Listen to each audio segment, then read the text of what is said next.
Hello mga kaangis! Meron akong tanim na kalamansi sa isang balde.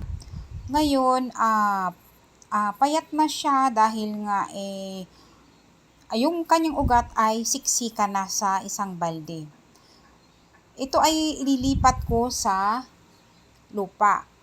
Hindi ko pwedeng yung sirain yung balde ng buo kasi magagalaw yung kanyang ugat, may posibilidad na mamatay. So, ang ginawa ko ay binutas ko lang yung pinakapuwet, tinanggal ko yung puwet niya, at ayan, ililipat natin sa lupa. Ganyan lang ang kanyang posisyon. Naghukay na ako doon ng malalim.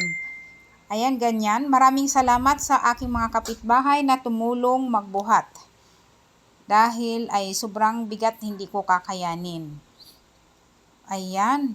Kahit na hindi masyadong baon sa lupa yung balde, at least yung puwet ng balde ay nakabutas na siya at diretso na sa lupa. Ngayon, ang ugat noon ay direct na siya sa lupa. Ayan, ganyan lang mga kaangis. Kahit hindi siya masyadong lubog, ayos lang. Ayan, maraming salamat sa inyong panunood mga kaangis. Kung nagustuhan nyo ang video, like, follow, and share.